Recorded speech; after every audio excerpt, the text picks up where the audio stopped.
Just before we get to it tonight, do you have any thoughts about what happened last night tragically not far from here? Yeah, I mean, obviously, thoughts and prayers go out to the victims' families that were killed, those who were injured. In my time being in Sacramento, I've never witnessed anything like that before, and I think just whether it was talking with the team or just talking with people just around the arena throughout the day, it just sends a ripple effect through the community. Seeing something like that, and it's senseless. It's unnecessary, and we have to get to a place, I think, as a society when these type of mass shootings, these type of tragedies aren't just something that happen on a weekly basis, and not just necessarily in Sacramento, but just around the country.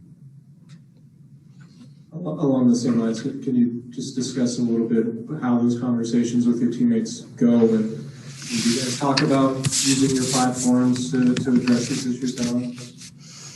Yeah, I mean, I think the biggest thing is and just how close to home it could be, right? I mean, whether it's obviously there was a concert here last night, whether it's somebody out driving about. I mean, these things you take for granted sometimes, just being able to just get in your car, go home, get in your car, go to the gym, get in your car, go out to eat and things like that. So I think for us who have this platform, it's important for us to, one, speak to these issues, two, for those that feel inclined, obviously, reaching out to the families and offering support or maybe other things. And then, three, it's like I said, getting to a place where I don't know how many times I've been in my 10 years in the league, been, in the seat talking about these different things, right? And the sad thing about it is over the course of 10 years, the frequency in which I'm continuing to talk about it is increasing, right? So as athletes, we do have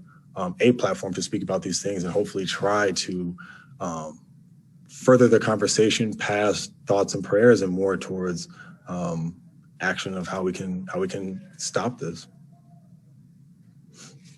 HB, the playoff drought is at 16 now. It's a new NBA record.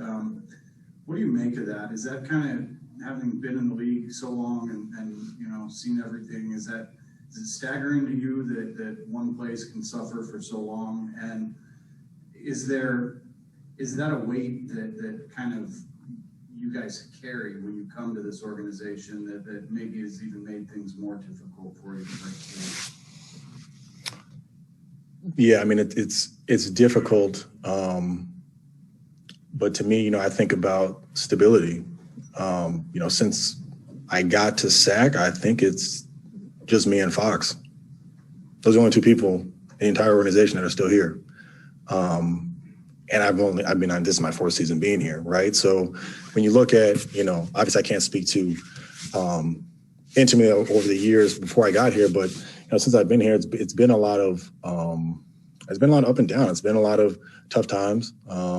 It's been a lot of changing parts, roster-wise, coaching-wise, front office-wise. So I think moving forward, in order to establish a culture where people do feel equity and do feel that the need to want to change that narrative, as opposed to, Sacramento simply just being a stop on the way either to another team or out the league, we just have to, embody that. And, those are conversations that, we've had as a group. I think, like I said, Fox and I, obviously we've been here the longest and we've seen a little bit more. So, more of that responsibility and, burden has, fallen on our shoulders. So we, take responsibility for that. But moving forward, if we want to be better, it starts with those type of frank conversations.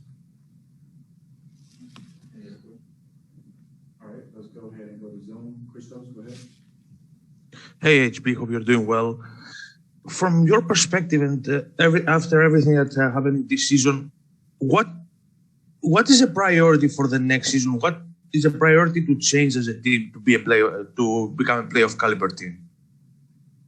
Well, I think the most important thing right now is, finishing out these 3 games, I mean, I think, Davion's made unbelievable strides. So far, just, being a guard, being a starting point guard, having that responsibility, seeing different coverages, seeing, a team's best defender on him. Dante, is playing a great rhythm. Damian Jones, who had an unbelievable summer of work, then to come into the season and frankly just not really play much in the beginning to now him having more of an expanded role and continue to develop. I think those things are important. So, although, we're eliminated from the playoffs, I think for the guys who are playing right now, continuing to finish out those 3 games with the same focus that we've had all year. And then, after the season, guys can reset and evaluate and go from there. Thank you. Appreciate it, guys.